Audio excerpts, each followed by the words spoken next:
약한 자를 그가 약하다고 탈취하지 말며 공고한 자를 성문에서 압제하지 말라.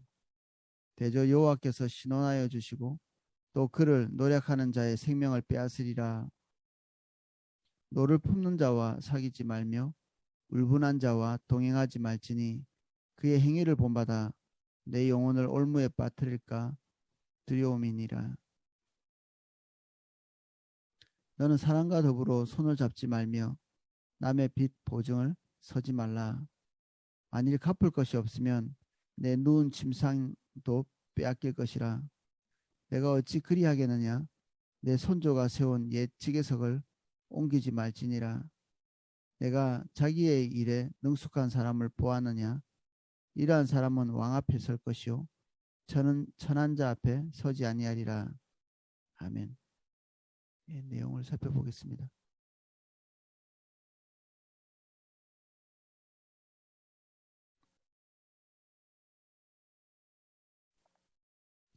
약한 자를 그가 약하다고 탈취하지 말며 공고한 자를 성문에서 압제하지 말라. 약한 자에 대해서 하나님께서 그 편에 드시겠다고 얘기하는 건데 23절에 여호와께서 신원하여 주시고 또 그를 노력한 자의 생명을 빼앗으시리라. 이게 전적으로 그 압제 당하는 자의 편에 서겠다고 말씀하시는 거죠. 여기 그 성문에서 압제하지 말라고 특별히 그랬는데 이 과거에는 이 성문 앞에서 사법 처리를 다 했었거든요. 이게 법적인 문제를 확고하게 하는 것이 이 성문 앞에서 있었던 일이죠. 거기서 그 마을의 장로들이 그 앉아서 그 있으면 사람들이 시시비비를 가리기 위해서 이 장로들 그 이 성문 앞으로 이렇게 나아가서 거기서 그냥 이 길거리에서 사람들이 많이 보는 곳에서 이렇게 재판을 했었거든요. 이 약한 자들이 어떤 경제적으로도 약하고 그리고 뭐 지위적으로도 약한 사람들이 사람들의 그 어떤 약속을 확고히 할 수 있는 그런 곳에서 자기의 것을 빼앗기는 그 오늘날에도 우리가 가난한 자들은 법도 안 지켜준다 그런 말도 있잖아요. 종종. 그래서 돈이 많으면 법으로부터 보호를 받고 법이 없으면 보호를 받지 못하는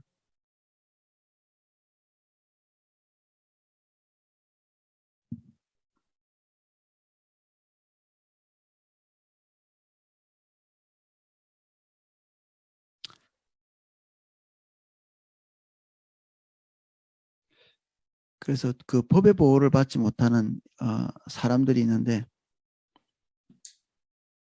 그 사람들의 입장에서 하나님께서 서시기 때문에 그, 그 고아와 가부가 그게 포함되어 있고 그리고 레위인이 포함되어 있고 그리고 거기 가난 저 나그네가 포함되어 있습니다.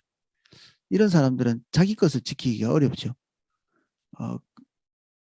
자기를 보호해 줄 사람들도 없고 고아와 가부는 특별히 아버지가 없기 때문에 남편이 없고 쉽게 다른 사람들의 그 목표가 되기 쉬운 거죠.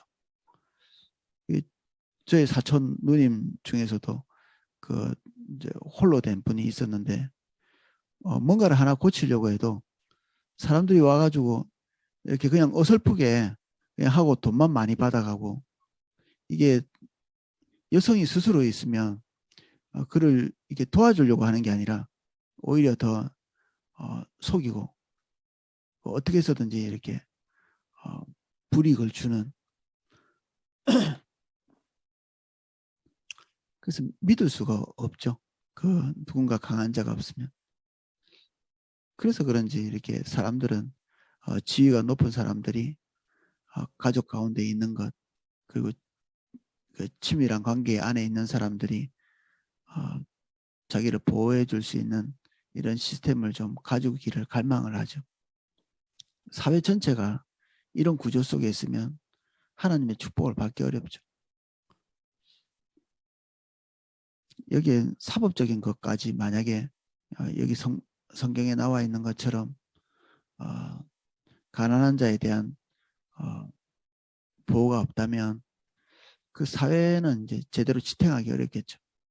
한 정권이 제대로 서고 안 서고 이거는 성경에서 그렇게 약속하고 있는 바가 별로 없는데 가난한 자를 제대로 돌아보는 정권은 오해 간다 이렇게 성경에 또 기록되어 있습니다. 가난한 자에 대한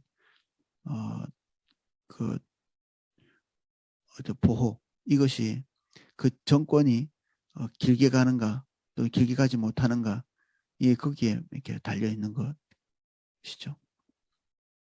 성경에는 그렇게 기록되어 있습니다.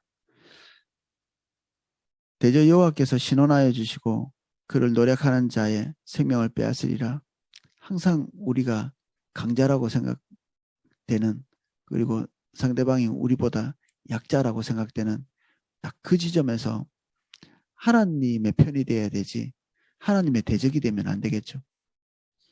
우리가 마음대로 할 수 있다고 생각되는 어떤 대상이 있을 때 하나님은 우리 편이 아니라 상대방 편이 되는 것입니다.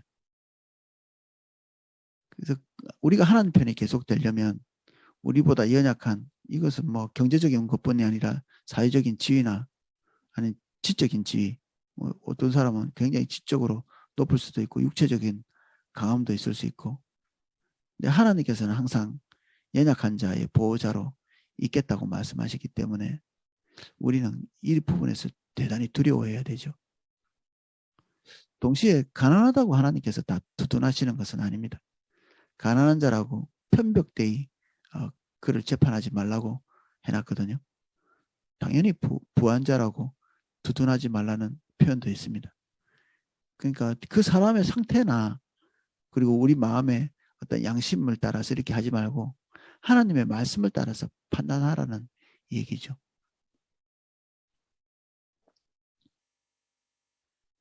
너를 품는 자와 사귀지 말며 울분하는 자와 동행하지 말지니 그의 행위를 본받아 내 영혼을 올무에 빠뜨릴까 두려움이니라. 감정적인 부분은 금방 이 전염이 되기 쉽습니다. 분노도 금방 전염이 되고요. 서운한 마음도 금방 전염이 됩니다. 불안감도 마찬가지입니다. 그 사람의 마음이 올바르지 않으면 다른 사람도 금방 전염이 되거든요. 특히 부정적인 부분들은 더 그렇습니다. 우리는 긍정적인 것에 고무되기는 좀 쉽지 않은데 부정적인 부분에 대해서 고무되기는 쉽습니다. 그래서 어떤 사람이 부정적인 부분이 이렇게 있는 것이 발견이 되면 한두 번 권면하고 그가 듣지 않고 그대로 그 자리에 있으면 우리가 뒤로 물러서서 그 사람과 가까이 있는 것 별로 좋은 일이 아닙니다. 우리가 이길 수 있겠는가? 항상 부정적인 것과 긍정적인 것 대립할 때는 긍정적인 것보다는 부정적인 것이 더 힘이 셉니다. 그래서 그가 의지적으로 그 부분을 버리기로 결단하지 않는다면 우리가 그를 변화시켜서 선한 길로 가게 하기보다는 우리가 거기에 빨려 들어갈 확률이 더 많죠. 그래서 우리 눈에 그가 그 분노 그리고 울분 이것을 풀지 않고 있다면 우리의 영혼이 손상되지 않도록 이렇게 단념하는 것이 좋습니다. 저희도 친한 친구들이 이렇게 있었는데 한 동일한 이 분에서 이렇게 떠나지 않는. 근데 이게 한 대상에게 그렇지 않습니다. 어떤 한 대상에게 그 울분이 있으면 모든 거의 대부분의 대상에게 이 울분을 품기가 너무 쉬운 거죠. 어떤 대상을 미워한다가 아니라 미움 자체가 그 안에 들어가 있습니다. 울분도 어떤 대상에 대해서 울분을 가진다가 아니라 울분 자체가 들어와 있는 것입니다.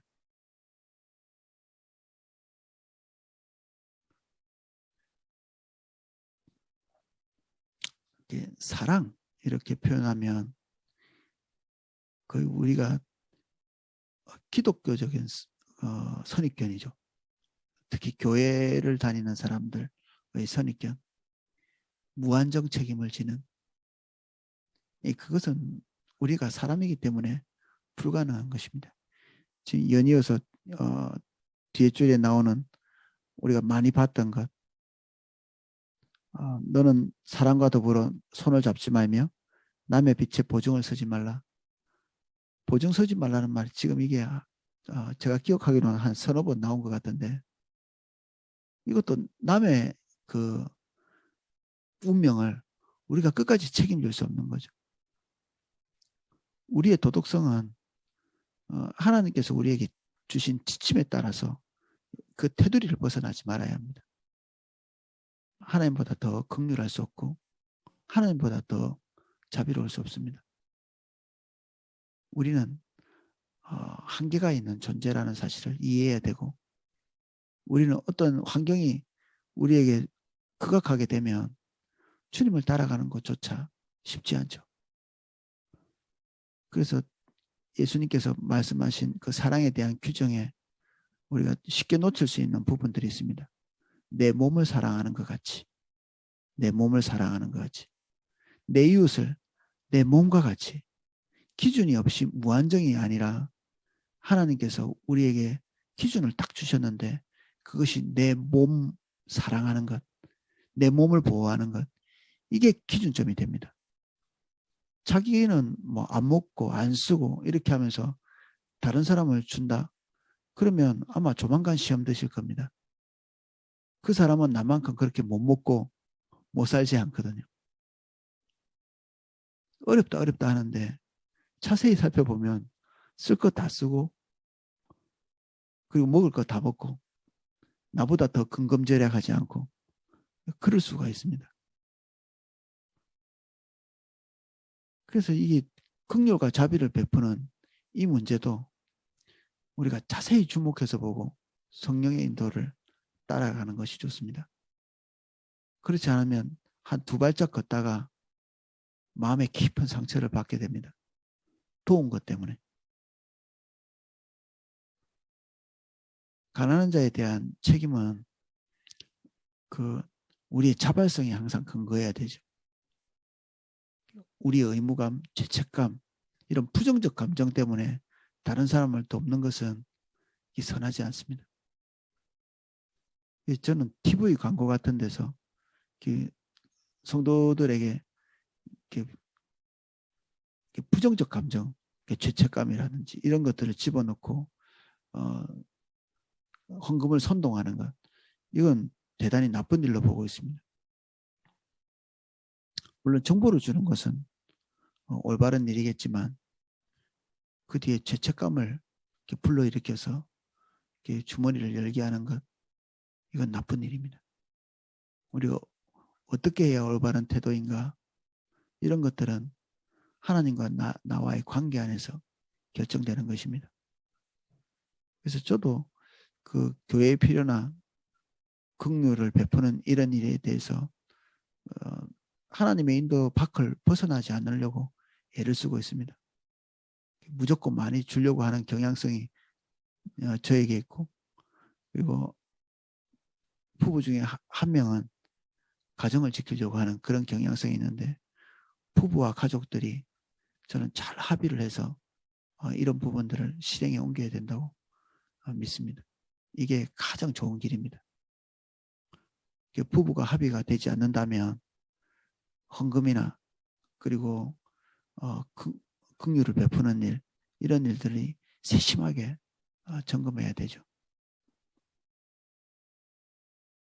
일전에 어떤 자매님이 교회 건축 헌금을 이렇게 하셨는데 남편이 불신자인데 동의를 받지 않는 그런 경우가 있었습니다. 그분이 오셔서 헌금을 환불해달라고 이렇게 하신 적도 있거든요. 당연히 교회 공동체 안에서는 이 들어온 돈이 함부로 나가는 것은 법적인 중대한 문제가 있습니다. 큰일 나는 일입니다. 우리가 우리 교회 담임 목사님이 감옥 갈 수도 있는 그런 사안이거든요. 만약에 함부로 들어온 거를 다시 뺀다 이런 경우는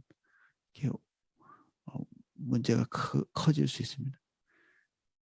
아마 이게 그때 사건은 담임 목사님 개인 사비에서 나간 걸로 내가 알고 있고, 또 여러 지체들이 좀 도와서 그냥 사비로 이렇게 그 사람에게 돈을 다시 내준, 그러니까 이런 일들이 생길 수 있습니다. 믿지 않는 가족들이 있다면 그 가족들의 그 충분한 동의 이런 것들이 필요합니다. 그 헌금이 이렇게 교회에 되어질 때 그 뒤에 일어날 수 있는 일들은 나 혼자 이렇게 근검절약해서 될 일이 아닐 수도 있거든요.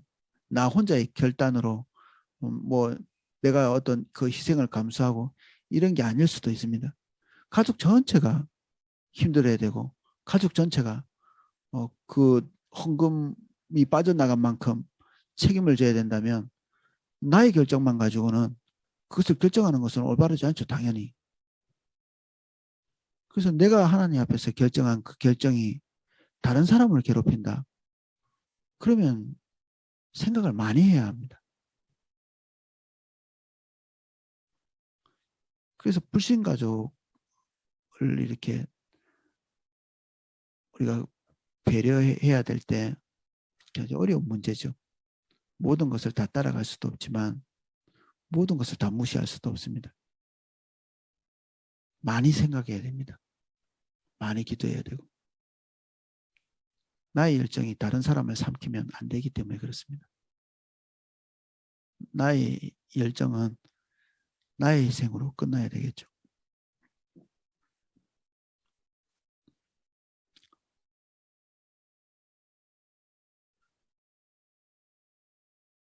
보증 서지 말라는 말 여러 차례 하고 있으면서 27절은 아주 구체적인 그 보증에 대한 그 결과가 기록되어 있습니다. 만일 갚을 것이 내게 없으면 내 누운 침상도 빼앗길 것이라 내가 어찌 그리하겠느냐. 이 침상을 빼앗긴다. 이 사람의 상태가 경제적인 상태가 조금 나은 것입니다. 일반 그 보편적인 사람들은 침상에서 자지 않고요. 그 겉옷을 깔고 그 겉옷 위에서 잠을 잤습니다. 침상이 있는 집이면 사는 게 좀 괜찮은 겁니다. 자기의 삶을 잘 관리한 거죠. 그런데 보증을 섰을 때 다른 사람보다 조금 낮게 살고 있는 것들이 몽땅 다 빼앗기는 거죠.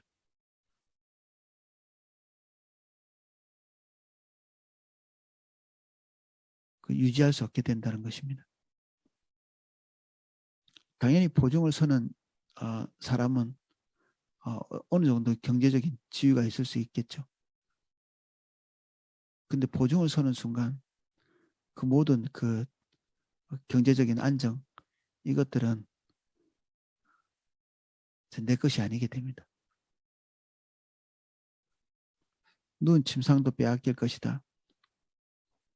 원래 보증 쓸 때 빼앗을 수 없는 영역이 있습니다. 맷돌, 윗짝, 그리고 그 사람이 가지고 있는 그 옷, 기초적인 생활을 할 수 있는 이 재산이라고 볼 수 있거든요. 맷돌을 가져가 버리면 그 이스라엘 사람들은 식사를 할 수가 없습니다. 그 곡식을 그대로 먹는 게 아니라 나달 그대로 보관해 놓은 곡식을 이제 맷돌에 그때그때마다 이게 찧어서 먹기 때문에 맷돌의 밑에 짝은 가져갈 수 없는데 윗짝은 우리나라처럼 가져갈 수 있게 돼 있거든요. 밑에 짝은 너무 커서 들고 갈 수가 없습니다. 그렇지만 위에 짝만 들고 가면 밑에 짝은 쓸모가 없기 때문에 사람들이 와서 맷돌의 위에 짝을 들고 가는 거죠.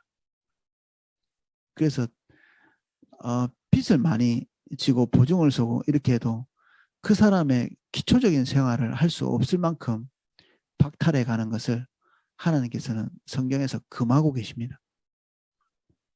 근데 뭐 신앙이 타락하면 그런 게 남아나겠습니까? 기초적인 것들까지 그냥 싸그리 다 가져가는 거죠. 그래서 자신의 것들을 보호하는 것, 그 자기 몸을 보호하는 것, 자기 개인의 복지는 스스로 알아서 챙겨야 되는 부분도 있습니다. 지혜롭게 행해야 되는 거죠.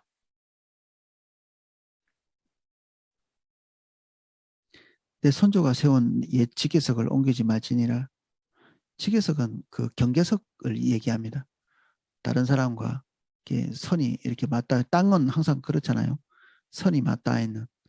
지금도 시골 같은 데 가면 이런 그 경계선이 불분명하죠.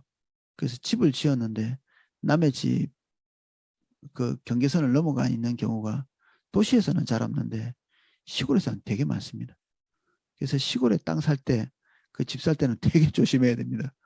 멀쩡하게 있는 집인데 다른 집에 한 절반 이상 물려 있기도 하고, 제가 그 교회를 하나 방문을 했는데 그 교회 시골 교회인데 그 교회가 성도들끼리 이렇게 힘을 내 가지고 이제 교회를 지어놨는데 그 옛날에 지은 집인데 알고 보니까 이 그 집이 이 교회가 다른 집 경계선을 이렇게 너무 많이 물고 있는 거예요. 이게 정확하지 않은 거예요. 이 직계석이 부동산 경계선을 말하거든요. 이게 남의 땅을 침범해 들어가는 거는 나중에 큰 화를 당할 수 있죠. 하나님도 기뻐하시지 않고요. 이 직계석을 정한 것이 하나님이다 이렇게 이해하고 있는 것입니다. 다른 사람의 땅 이거는 그 그냥 부동산의 개념일 뿐 아니라 이것은 그 사람의 생계를 유지할 수 있는 소득의 원천이죠. 그러니까 다른 사람이 그걸 가지고 이렇게 먹고 살고 있다면 그 경계선도 우리가 넘어가지 않는 것이 좋겠죠. 그래서 다른 사람이 가지고 있는 어떤 뭐 지적 재산권 그리고 어떤 특허 이런 것들도 우리가 지키는 것이 올바르죠. 우리 이런 거 잘 안 지켜왔었잖아요. 그동안에. 근데 이게 성경에 나와 있는 직계석의 연장선상이라고 볼 수 있습니다. 그래서 남의 것 가져올 때 이런 아이디어나 그리고 특허나 이런 걸 가져올 때 그 사람들이 요구하는 만큼 이게 지불해야 될 필요가 있죠. 어떤 그 우리 교회 성도님이 어떤 상호를 정할 때 그 상호를 미리 쓰고 있는 사람이 있어가지고 굉장히 거액의 돈을 주고 그 상호를 그 사람으로부터 사온 그런 일들도 들었는데 올바른 일이죠. 진짜 우리가 쓰고 싶다면 정당한 값을 치르고 가져와야 되죠. 그래서 부동산 속이고 팔고 이런 것들은 하나님께서 밉게 보시는 그런 영역입니다. 우리 성도님들은 다들 이렇게 그런 부분들을 잘하고 계시는 것 같습니다. 제가 예전에 어떤 성도님이 이렇게 부동산 부분인데 곰팡이가 자꾸 쓰고 있는 그 어떤 부분이 있었는데 그 부분을 오는 사람마다 이곳에 곰팡이 있는데 이런 문제점이 있습니다. 그래서 한 몇 년을 이렇게 그 부동산을 팔지 못하는, 보통 같으면 뭐 가려놓고 팔겠죠. 근데 그게 올바르지 않죠. 이 직계석을 옮기는 거거나 뭐가 다르겠습니까? 그리고 저울 속이지 말라고 하나님께서 분명히 성경에 기록되어 있는데 우린 이 하나님의 공정성, 뭐 곰팡이 필면 좀 싸게 팔든지 아니면 그것에도 불구하고 또 살 사람이 있을 수 있거든요. 최소한 속이지는 말아야 되는 거죠.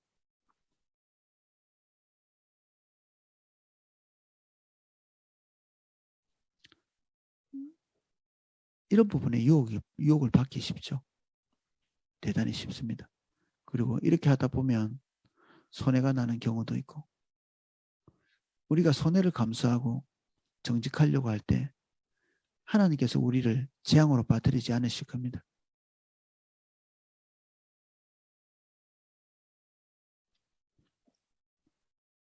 내가 자기 일에 능숙한 사람을 보았느냐?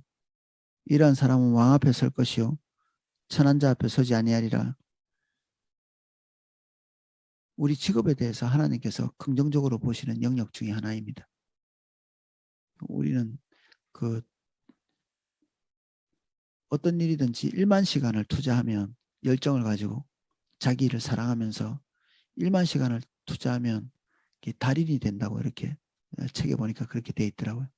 10,000시간만 1만 시간만 투자하면 어떤 일이든지 열정을 가지고 1만 시간을 투자하면 그 일의 정상급으로 이렇게 설 수 있는 거죠. 음식을 만들든지 물건을 만들든지 아니면 뭐 어떤 강사가 되든지 누군가를 가르치든지 열정을 가지고 1만 시간만 투자하면 누구나 다 그 부분에서 이렇게 잘하게 되는 거죠. 그러면 하나님께서 그 직업 자체를 이렇게 낮추시지 않고 높이시는 존귀한 자를 위해서 일하게 되는, 우리가 가지고 있는 직업이 좋은 부가가치를 가지게 될 수도 있는 거죠. 그 우리가 가지고 있는 그 기술이나 능력이 싸구려 취급당하지 않을 수 있는 좋은 것을 만들 수 있고, 그리고 좋은 재화를 상대방에게 공급할 수 있으면 당연히 우리가 그에 대한 높은 가치를 더 받을 수도 있겠죠. 그러면 그것을 지불할 수 있는 그 부한자들이 또 고객이 될 수도 있고, 우리가 시원치 않으면 가격을 낮춰야 되죠. 그러면 그만큼 이렇게 가난한 자들과 이렇게 상충하고 이렇게 대하고 관계를 맺을 수밖에 없는, 이게 굉장히 자본주의적인 가치죠. 성경 안에는 뭐 자본주의 자체를 두둔하고 있지는 않지만 자본주의가 가지고 있는 가치와 이렇게 연결이 되어 있는 그런 부분이 있습니다. 당연히 사회주의자들이 좋아하는 구절들도 있습니다. 성경에는. 그래서 우리는 땅 위에 있는 그 정당 이런 곳에 그 기웃거려서는 안 됩니다. 그 사람들이 우리에게 와서 기웃거려야 됩니다. 우리가 절대적 진리를 가지고 있는 자가 어떻게 이 당 저 당에 주장하는 것에 기웃거리면서 거기에서 우리의 뭔가를 희망을 걸겠습니까? 누추한 것이죠. 추한 것이고, 우리 지체들을 그렇게 하지 않지만 담임 목사님이 그 종종 말씀하시는 그 밴드 같은데 이 정치적인 걸 이렇게 올리고, 이게 부끄러운 일인데 부끄럽게 생각을 못합니다. 부끄럽게 생각해야 됩니다. 이런 것들은 우리의 가치가 거기에 있을 만큼 하나님의 가치를 보지 못하는 거죠. 예, 오늘 우리가 앞에서 이미 이렇게 누차 봐왔던 것들을 오늘 다시 보았습니다. 반복되는 것은 중요한 것입니다. 다시 오늘 되새기고 주님 앞에서 정리하고 감정적으로 반응하지 않고 하나님께서 우리에게 말씀하신 그 취지는 우리가 연약하기 때문에 넘어설 수 없는 어떤 한계를 정해놓으신 거거든요. 우리는 그렇게 충성되지 않고 그렇게 결단이 굉장하지 않고 우리는 그렇게 지혜롭지 않습니다. 그래서 하나님의 말씀에 기록되어 있는 그대로 우리를 거기에 세울 필요가 있습니다. 항상 우리의 판단보다 하나님의 판단이 더 옳습니다. 오늘 여기까지 살펴보겠습니다.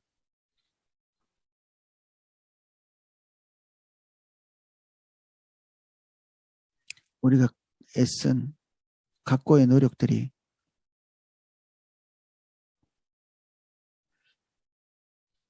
지혜롭지 못함으로 다 남에게 넘어가는 일이 없게 해주십시오. 우리가 우리의 것을 지키지 못하면서 타인의 삶을 책임지기 위해 피 흘리지 않게 해주십시오. 내가 지켜야 될 영역과 남의 영역들을 분간할 수 있도록 도와주십시오. 무분별한 사람과 가까이 있지 않게 해주십시오.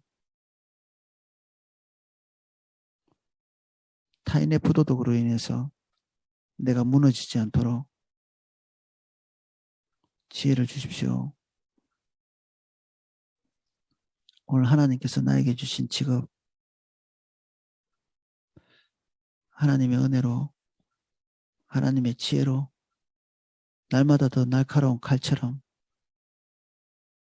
능숙해져 갈 수 있도록 도와주시옵소서. 늘 아마추어 같이 미숙하지 않게 해주세요. 늘 부족하지 않게 해주십시오. 우리의 노동의 가치가 항상 싸구려로 팔리지 않게 우리의 노동이 고귀한 가치를 지닐 수 있도록 열정을 쏟아붓게 해주십시오. 땀을 쏟아부을 수 있도록 그 분야에서 정상에 이를 수 있도록 하나님이 우리에게 주신 이 직장, 그 지위, 산업, 이 모든 영역이 소홀하게 취급되지 않도록 이곳에서마저도 주님과 동행할 수 있도록 은혜를 베풀어 주옵소서. 예수님 이름으로 기도합니다. 아멘.